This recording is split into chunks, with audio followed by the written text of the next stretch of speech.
Okay, today we're going to talk about public speaking. I know that you do a bit of public speaking. I've done public speaking. I teach speaking at events as well. We have lots of experience in public speaking, so really just want to delve into that, really kind of understand the best practices of public speaking, how to overcome fears in public speaking. So how did you get into public speaking? Because I've seen that you've obviously done quite a lot, and you're doing quite a lot in social media and stuff like that just now as well. I had to go out there. So the first public speaking I'd done was actually a thing called Tech Meetup. So the idea was developers would meet up, say once a month, and they would have beer and pizzas. So the beer and the pizza was usually sponsored by a company. So it was like free food, kind of like a students' night or a debates night or something like that at university. So we all went down there, and people were teaching about machine learning and Perl and all these different technologies. So I used to hang about with the developers more from like an educational standpoint, seeing where the industry was going. Mm-hmm. And then I thought, I just got this mad idea going, I wonder if I could do a talk about something I do. So I put myself forward for a talk on infographics. Mm-hmm. They said definitely come along, talk about it. Data visualization's quite interesting. There's quite a good synergy with big data, was popular at the time. Still is popular, but back then it was like just becoming a thing. So I went there, done the talk, and one of the guys in the back of the audience was Alistair Gunn, and he was really, really involved with Interactive Scotland. So like back in the day, all the agencies were in tight with Interactive Scotland, and he's like, would you speak at a conference? And before I even thought about it, I was like, definitely. And then inside I was like, wait, what have I just done? And I was like, okay. And then as we got closer to the conference, I'm thinking, how many people are going to be at this? Is this like a big stage? This isn't like giving a talk to 50 people. So that very first talk I done was 97 people, mm-hmm. which is quite a big room for a first talk. I would probably advise people to go a little bit smaller than that for your first talk, because if you bomb the talk, you're not going to feel as bad about it, which I'm sure we'll cover in the episode as well. But anyway, here's me at this conference, right? And I'm like, how many people are going to be at this conference? And they're like, so there'll be like 4,000 delegates and then about 2,000, 3,000 online. Mm-hmm. And I'm like, wait, what? Right? And I'm like, 7,000 odd people, wow. Right? So this was the Turing Festival. So like, to put this in context, right, we had Steve Wozniak, right? Like, so the other Apple co-founder.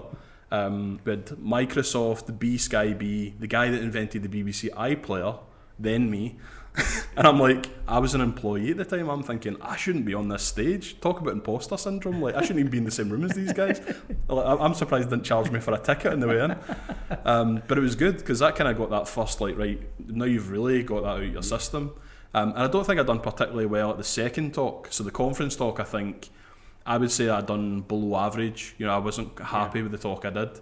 But I think the nerves really got to me. Yeah. Whereas the smaller talk, I think I kind of smashed it, because I was kind of in a room with peers, and I thought, like, I was happy with what I delivered. Yeah. And that kind of like scared me for going into public speaking for a while, the conference kind of bit, not because I had any negative feedback, but I knew myself, I hadn't really done myself justice, if you know what I mean. Mm-hmm.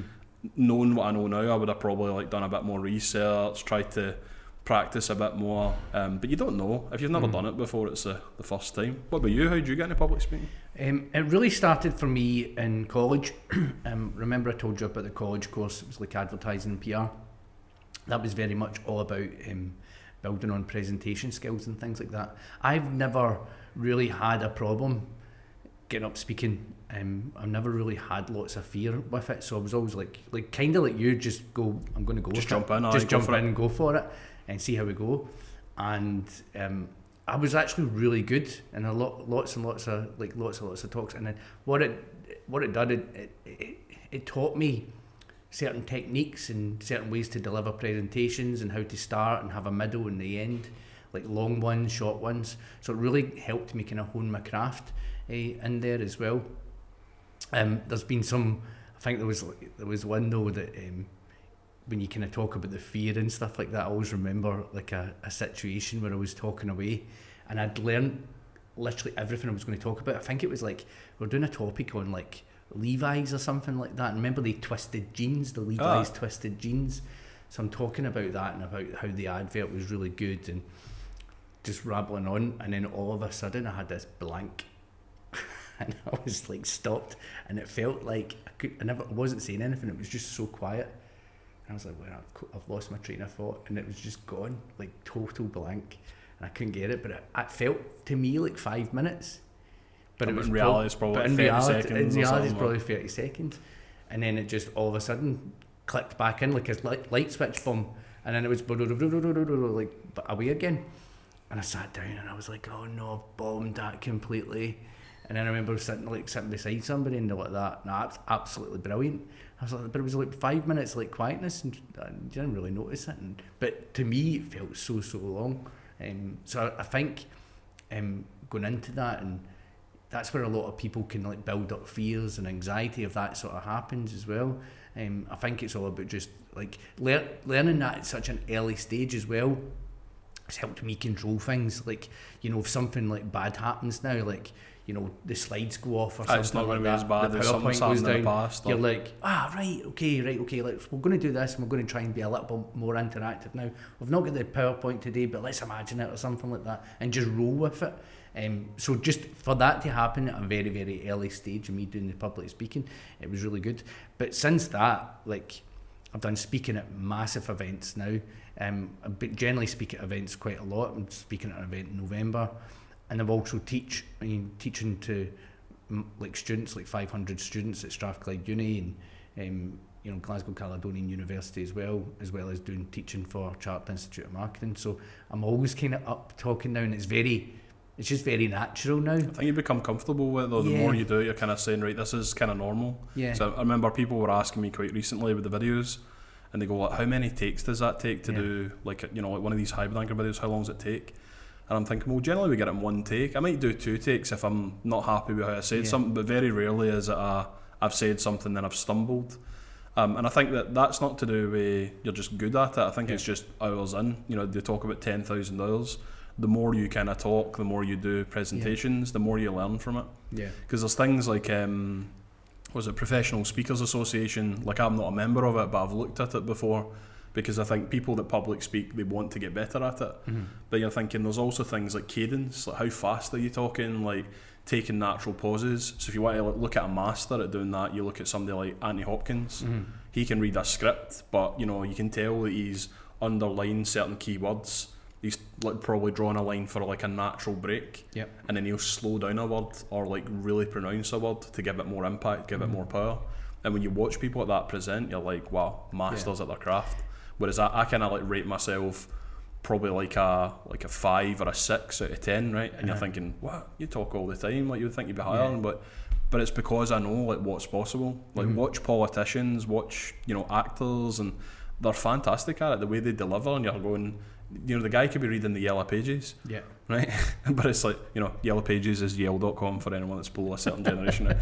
Disclaimer. But they could read that and make it interesting because it's like the enunciation, the cadence, how fast they talk. But I noticed when I first started doing public speaking, I was like blah, blah, blah, blah, really, really fast. Yeah. And then it was like, oh, if it's not under 15 minutes, and really panicking about that time. Because I always thought that, see if a speaker says to you, right, this is a 10-minute talk, me personally, that means that you better finish for 10. So if you're going to do questions, you better finish for 8 minutes and have questions, not 15 minutes and then questions, because you're messing with the agenda. And it's kind of rude as well. You know what I mean? Like, people disengage. If it's meant to be a 10-minute talk, and you're like, oh, but another thing, and another thing, and you're like, well, hold on, guys, we didn't sign up for it. You know, like, they've got places to go, they might want a comfort break and stuff as well. Yeah, it's funny when you say that about, you know, the way you're speaking and the cadence as well. I found when I was doing my Maven Monday videos, and I would add subtitles to the videos, so I use a tool called Subtitles, it's like subtitle with a Z, and it auto-generates, when you speak, it will auto-generate the subtitles. And obviously the speaking fast, you can tell when you're going through and all the words are all mixed. All the words start to look Welsh, you know, there's like 26 character words. I was like, that's me speaking really, really quickly at that point. But it's just, obviously the AI's like, oh, I can't deal with this Glasgow accent. So how do you do that with the time out of interest? I've got some methods, but I think that might be quite good to pull out into the podcast. Right, so if I say to you, right, I want you to talk about, like, well, what's one of the topics you would talk about? Like, so there was that advertising you were saying with the jeans. There was advertising, that one, but like, I'll talk about SEO, talk about conversion rate. So let's say it was SEO, and I said, right, I want you to do a 10-minute talk, and then, you know, last minute it's like, oh, sorry, could you cover one of the main speakers? They've pulled out. I need a 30-minute talk. Like, have you got like a method where you could take a 10 minutes and make it a 30 minutes, or how do you just in general plan your talks to be in a time? Because I know how I do it, but I'd be interested to hear It's from you. generally it's because I would always plan it out. So way back, so like from the very start, I would always plan it out, and then I would just be looking for more content and topics and ways to kind of build interaction. I think when it gets to like a 30-minute one, that's where I would try to get. It depends how it all works out. So if it's like 500 odd people, you might not try to get as much interaction. But if it's a kind of smaller group, even up to 50, I would get interaction. I would try and use the crowd, and that would always add in more time. You know, like what do you know? Give me an example you did, and like what's your bad SEO to you, or what was kind of good example. So pulling out, and that builds it up. But it's really hard. Like as I said, it's really knowing your topic. It's like just a story, really. So I'm just telling a story from this is what we're going to talk about. These are the kind of key points that I'm going to tell you. Then we go through all the key points, and then I redeliver what the key points are, just so that they go away like it's stuck in their head. So how do you know it's going to take that amount of time though? It's just like, so you're on the stage now. I'm assuming you're not looking at your watch every 2 seconds. How do you? I do. So how do you know where you're at or milestones? I do sort of. I'm not sitting always there looking at the time. It is weird, to be honest, John. I feel that it can kind of become quite natural because I do it from like I can teach 10 minutes of SEO, and then I can do like a whole day of SEO. So in speaking about the same thing, it's probably just going into the more detail of the topic and going into more kind of aspects of it.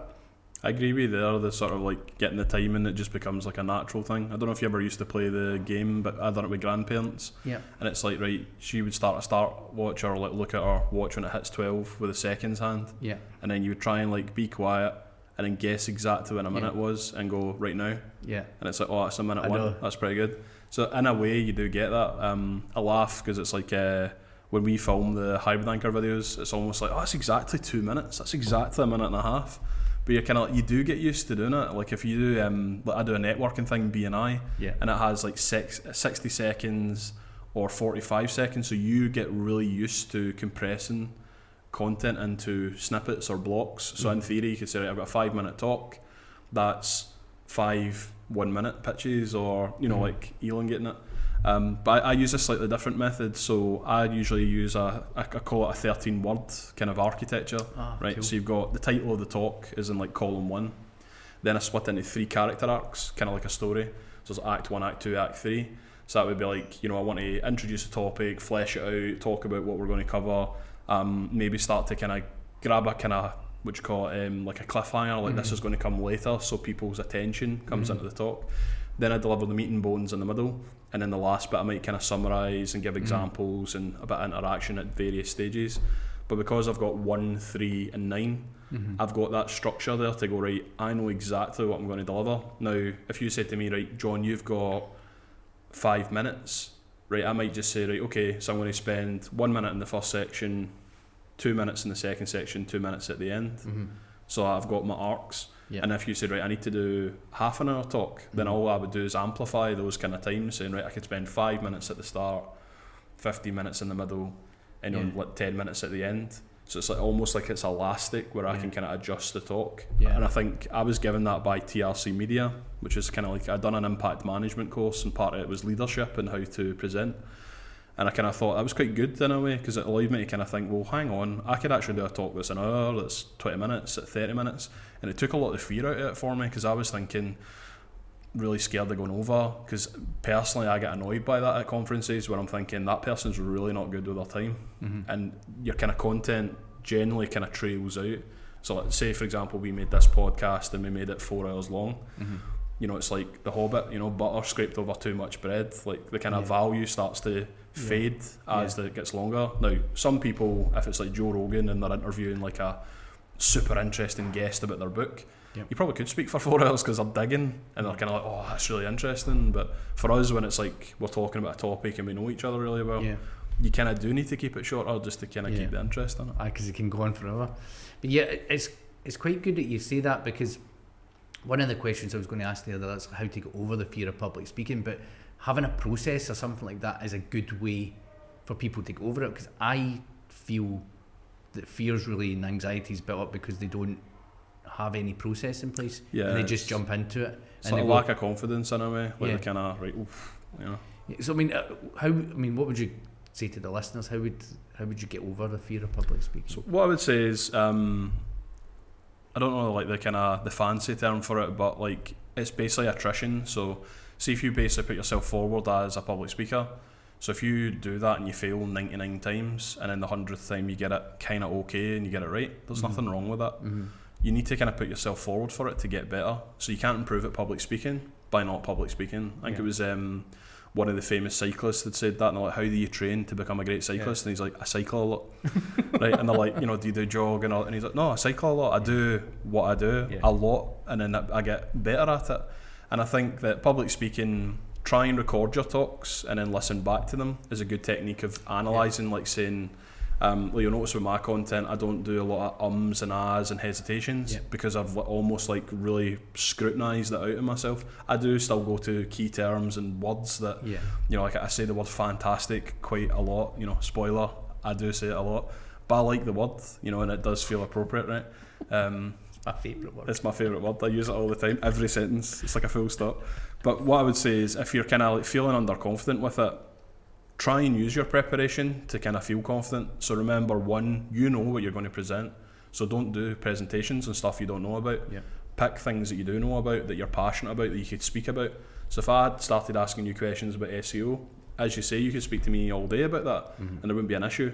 But if I started saying, right, well, what do you know about the Edo period in Japan, and and you're like, right, I know a little bit about it, but quite quickly I'll go into that's probably about the extent of my knowledge. So don't pick things like that as public talks, because even if you do the research, it's going to be woolly, you're going to forget dates, you won't remember names, who was it that gave that quote. You see that all the time. So people say, oh, who was it, such and such Jefferson, and you're like, no, it wasn't actually, it was such and such that said that. It's a great quote, but you're attributing it to the wrong person. But then you'll start to feel silly, like somebody calls you out on that in the talk or heckles you, and you're thinking, right, I've lost the room now, because they're thinking he's not sharp, doesn't know his stuff. So what I'd say is, know your topic, do plan it as a structure, like know what it is you're going to say, and think about like how you're going to push it through these arcs, and also like try to plan it so it's valuable for the audience. Because I think if you look at it as its service, like I'm there to educate or train the audience on what it is I've been there, or like to entertain, or whatever the talk's about. But there's also methods, like most people that I know, that, like including myself, it's a big nerve-wracking thing to stand out on a stage in front of like all these eyeballs, especially if they're industry peers or people that really know their stuff. So what I've kind of found is, you ever got that thing where it's like the fear kind of grabs you and you're kind of like, you feel a bit shaky, or you feel a bit strange, like you don't really feel in control of your own body. So what I was kind of taught is, if you imagine like there's like a pole that's right through the centre of your body, and it like anchors to your feet, so your feet are heavy, and imagine you like plant your feet to the ground.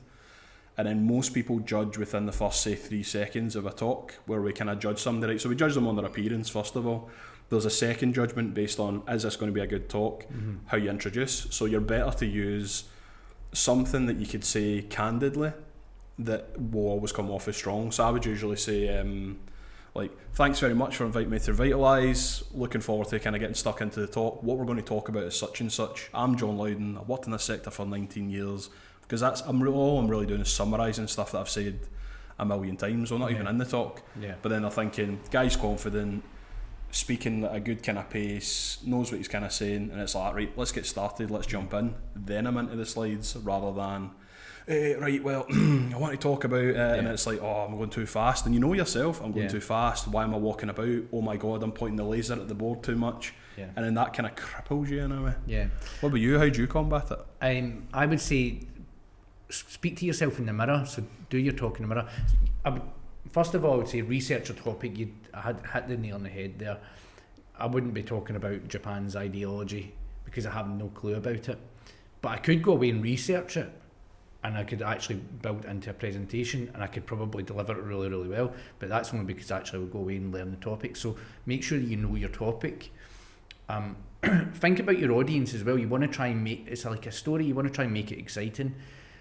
If you're writing content and good at writing content, you're going to have to write the content and make it quite exciting. So in the same sort of way, you have to deliver this content by speaking to somebody, you still have to make it, quite good, almost like acting, for instance.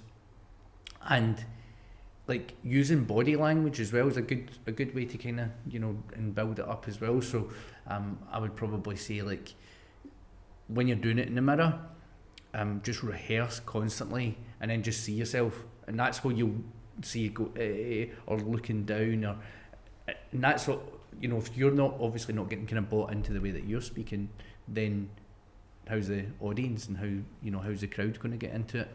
But I would just generally say rehearse and know your topic to get over it, and probably try and not pick up on the bad habits of like other people do. I've seen, like, because we get taught years ago, like, use cue cards, and it was like the point of a cue card really is like, if you're not got any slides, I almost use my slides as a cue card sometimes. Just as a kind of reference, because you look where are we at go, again? Where we at again? Because I can, gibber on about a topic and then go, oh right, actually I need to kind of talk about that topic now.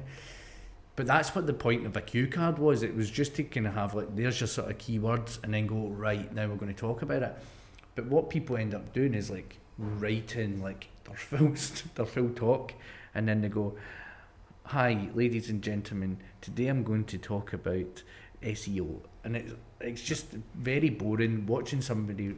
I've actually seen podcasts like that as well. So like, they don't do a video podcast the way we do. Yeah. But I can actually tell it's been read, because it's like the way they enunciate the words, the way they talk about it. Yeah. It's very like, background to public speaking event, and you can tell the pace changes, and you can tell they're talking down into the mic, or like if you were public speaking, talking into the floor, rather than like making eye contact, and people are like, oh, I can't make eye contact with people, and you're like, but you have to, because they're the audience. So what you're really trying to check is, are they resonating?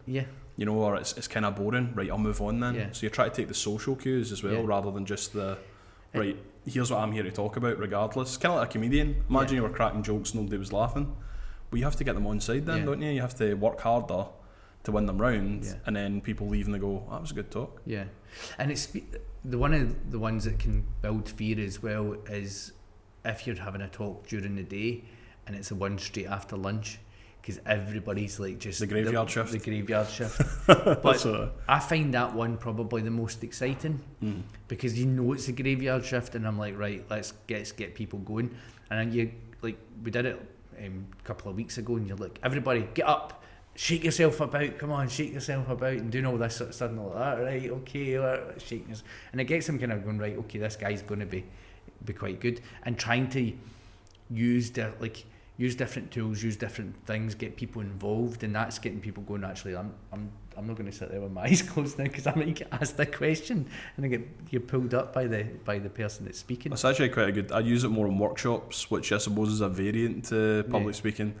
But exactly that, how do you make sure that students or people that are attending a workshop are listening?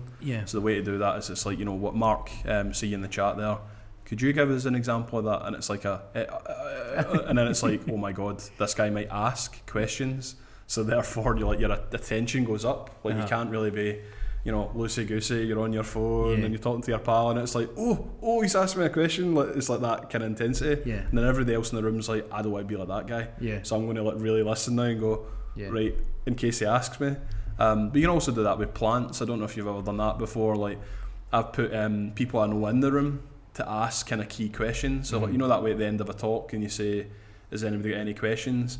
So I always think it looks quite negative if there's 0 questions that get asked. So one, it could be they have their own anxiety about talking in front of other people, and they'll come up to the end and ask you loads of questions.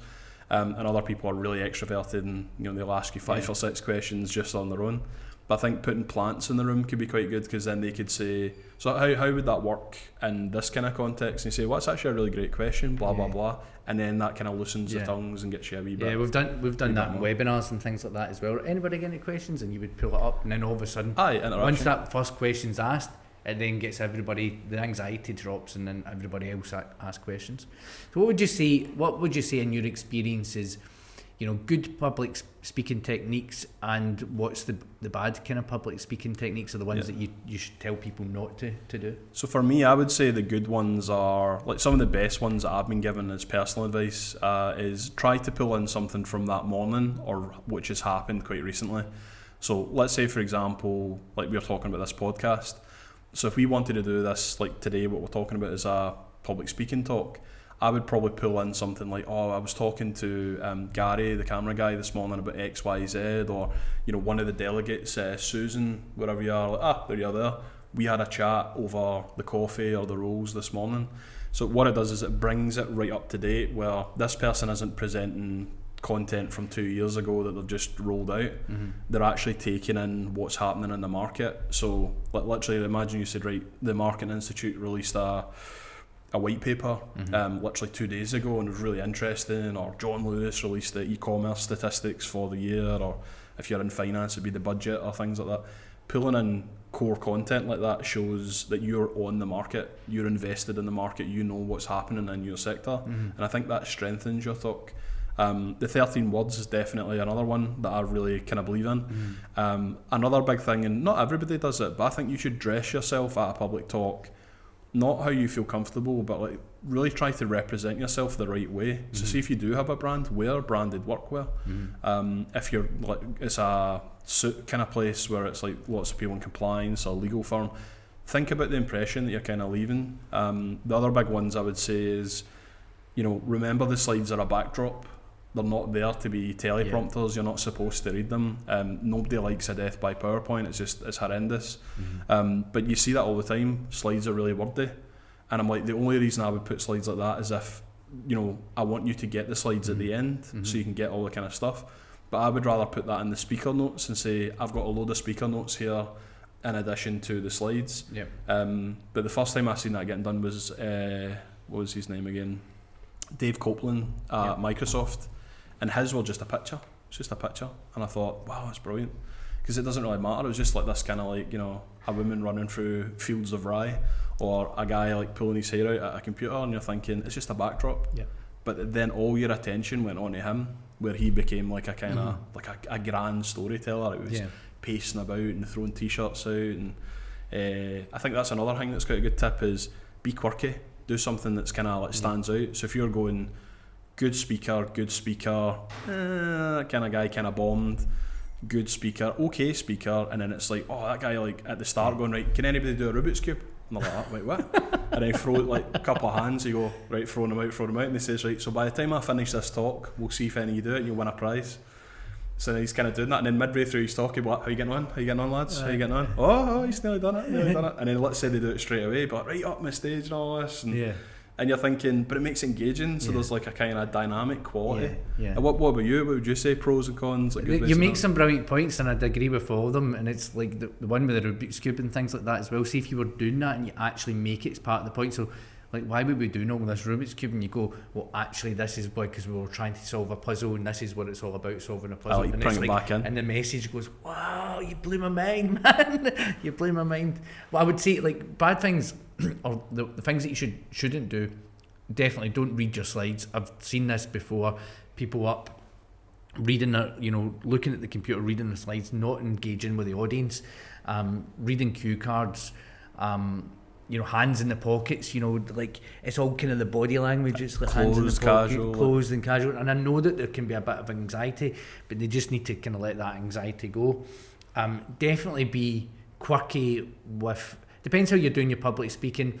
I've done different things where I've used software now. So we do things like, there was one that was called like Poll Everywhere. So you went like, right, everyone, so on the slide you've got this URL, go into the URL, right, so I'm going to ask a question. You ask a question, and then on the next slide, because it's live, it then tells you everybody what the answer was.